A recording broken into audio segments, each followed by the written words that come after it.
Ieri è stata una giornata purtroppo abbastanza movimentata, c'è stato quel bruttissimo incidente appunto che ha coinvolto quella signora del 49 che abbiamo dato notizia subito ieri sera, ma la serata poi si è conclusa, tra virgolette, alle ore 10 con un ennesimo intervento dei vigili del fuoco in tombola, questa volta a causa di uno scellerato che ha cercato di appiccare fuoco a una macchina all'interno del cortile di un condominio della tombola. Per caso, non sappiamo bene come, ma comunque il proprietario della macchina sembra che avesse paura di qualche sospetto, di qualche tentativo di vendetta e un individuo è entrato dentro quest'area del condominio che è recintata, in pratica chiusa, quindi evidentemente deve aver scavalcato, forse chissà in qualche modo è entrato, e ha cercato con della diavolina di appiccare fuoco alla macchina. E in realtà, per fortuna, il proprietario della macchina era sul chi vive, lo sospettava, non lo si sa, è riuscito a spegnere subito l'incendio, quindi sono arrivati i vigili del fuoco, poi sono arrivati i carabinieri, la macchina era un'auto a GPL, il piazzale del condominio era pieno di macchine, poteva saltare fuori un disastro, era un pericolosissimo sia per i residenti ma anche per gli stessi vigili del fuoco che quando intervengono, voi sapete che una macchina GPL può esplodere, non il deposito GPL, il deposito GPL non poteva esplodere, sono le fesserie, le balle che raccontava Roberto Rossi. Chiusa la parentesi, l'individuo pare che sia stato riconosciuto, il proprietario della macchina l'ha inseguito, sembra che si tratti di una vendetta, sicuramente ci saranno delle denunce e adesso non sappiamo bene chi è stato o chi non è stato, non è noto e non sappiamo neanche se ci sono le prove che sappia chi esattamente è stato, ma comunque già ieri sera questa persona parlava, il proprietario della macchina parlava di una persona ben precisa che avrebbe causato questo tentativo di incendio. Una cosa veramente inammissibile, bisogna essere proprio dei criminali perché veramente a Chioggia ultimamente abbiamo della genia veramente che fa veramente preoccupare. Al momento è tutto, se avremo ulteriori informazioni vi aggiorneremo.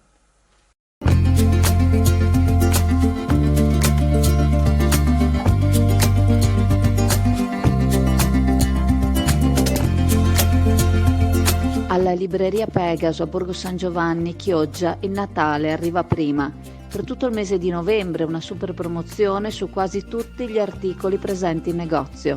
Passa a prendere i tuoi regali di Natale alla libreria Pegaso.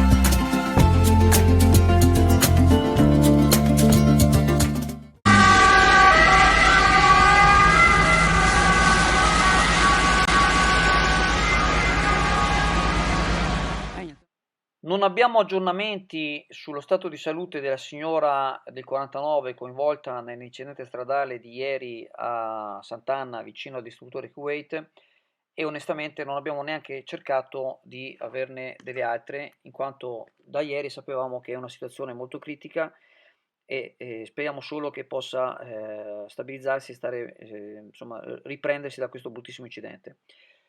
Ovviamente ci sono diciamo, sul piatto tutte le varie ipotesi, ma praticamente le uniche due ipotesi diciamo, che possono reggere sono quelle di un malore nel momento in cui ha attraversato con l'auto il passaggio a livello e quindi si è fermata lì. E altra ipotesi potrebbe essere quella che quel tratto lì è leggermente in salita e per chi arriva da Romea e magari ha innestato una marcia più alta, potrebbe succedere l'inconveniente che si spegne il motore. La signora del 49 forse ha avuto un attimo di certezza e è arrivato il treno, è stato un attimo.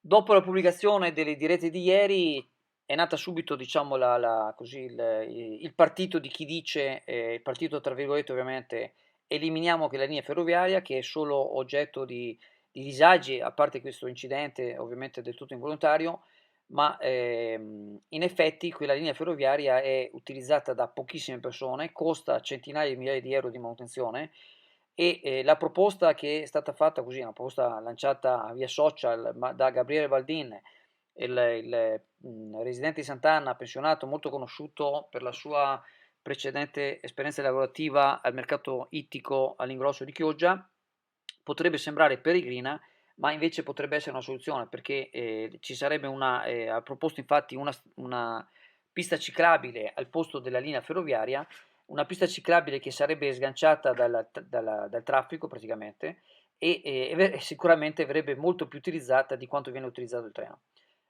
Ovviamente ci sono quelli che sperano sempre che la linea vengano fatti investimenti maggiori, ma bisogna essere un po', diciamo, con i piedi per terra, come si dice, il campanile dovrebbe essere vicino alla chiesa, e è assurdo pensare che una linea non utilizzata si possano fare investimenti. Gli investimenti si fanno sulle linee che vengono utilizzate. Per il momento è tutto, vedremo se riusciremo a sapere qualcosa in più sulla dinamica dell'incidente. Ricordiamo che per quanto riguarda i passaggi a livelli sono veramente una fonte di stress e di disagio per la frazione fortissima, perché anche nel caso di ieri sera per ore praticamente i residenti soprattutto della frazione della parte di Canal di Valle praticamente non potevano accedere alle loro abitazioni.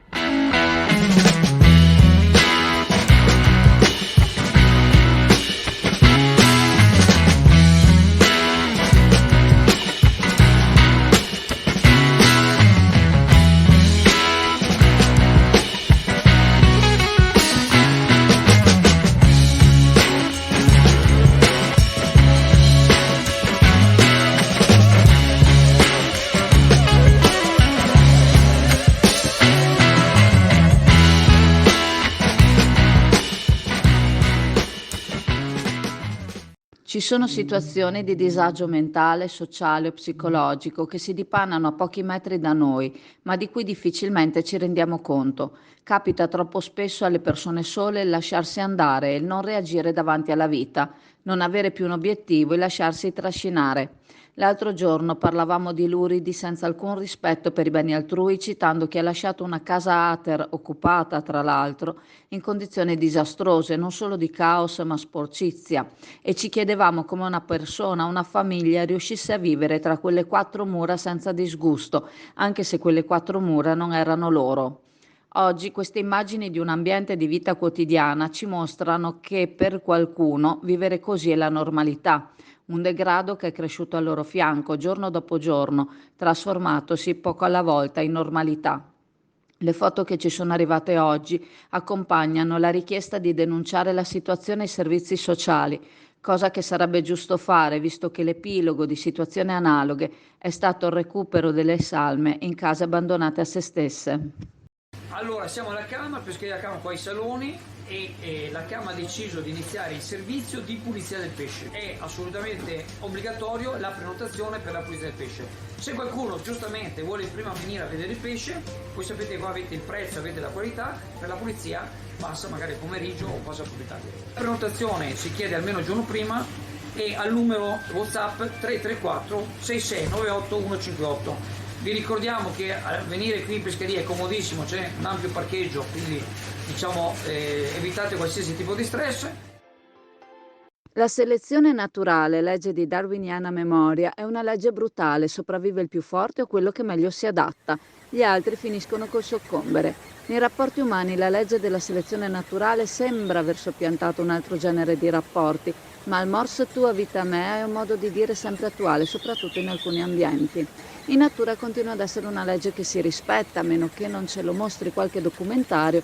È difficile che assistiamo a qualche zuffa bestiale, ma ciò non significa che sotto casa nostra qualche pantegana non sia preda o cacciatore o non lo sia qualche gabbiano. Talvolta li si vedono i gabbiani cibarsi di carcasse di colombi, uccisi e dilaniati da loro stessi, e non è un bello spettacolo, ma fa parte della natura e del gioco delle parti. A valle i gabbiani forse non ce ne sono tantissimi, pertanto i più che numerosi colombi proliferano in modo esponenziale, con tutti i problemi di igiene pubblica e di disturbo conseguenti. Mancava un predatore e il predatore è arrivato. Per giungere a valli la natura è stata un po' forzata. Non si tratta di una specie che vive allo stato selvaggio in quest'area antropizzata, ma di un esemplare di falco pellegrino allevato dall'uomo. Capita di vederlo attaccare le prede senza remore, ma è il suo carattere, la sua indole, ed è giusto che sia così, e d'altronde lo hanno assunto appositamente e il suo lavoro lo fa con la crudeltà che la natura ci impone, a cui noi non siamo più abituati. Riapre l'Indiga sottomarina, pronta per affrontare l'inverno con il servizio bar, il ristorante e poi pizza, snack e gelati a non finire. All'Indiga troverai ad accoglierti l'ampio parcheggio automatizzato dotato anche di colonnine per la ricarica delle auto elettriche. All'Indiga lo staff ti aspetta per servirti al meglio a partire dalle 7. Leggendo il Corriere della Sera abbiamo scoperto un altro tassello del parallelismo tra Chioggia e Cervia nella figura dell'imprenditore Luciano Boscolo Cucco, di cui è noto l'intento di valorizzare entrambe le realtà vedendole correre affiancate.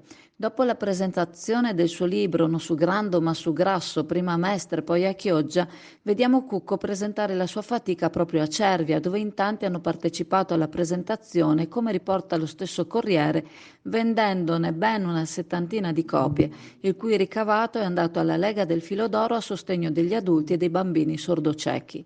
Sappiamo che tra le prossime mete per la presentazione del libro ci sarà New York, città a cui Cucco è molto affezionato e a quanto pare in un rapporto di stima reciproca.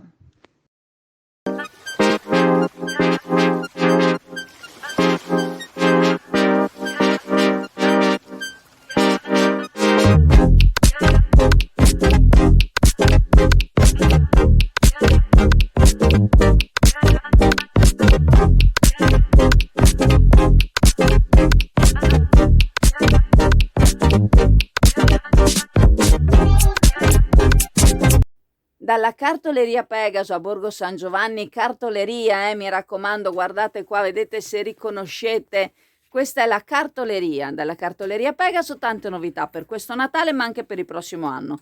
Infatti noi il prossimo anno saremo ancora qua con tante novità. Una tra queste probabilmente sarà che terremo i testi scolastici. Sostituiremo il lavoro che faceva la libreria, speriamo egregiamente, e come vi ha abituato lei, faremo anche noi. Per cui non preoccupatevi per i testi scolastici, passerete di qua e noi saremo sempre qua ad attendervi. Ciao a tutti!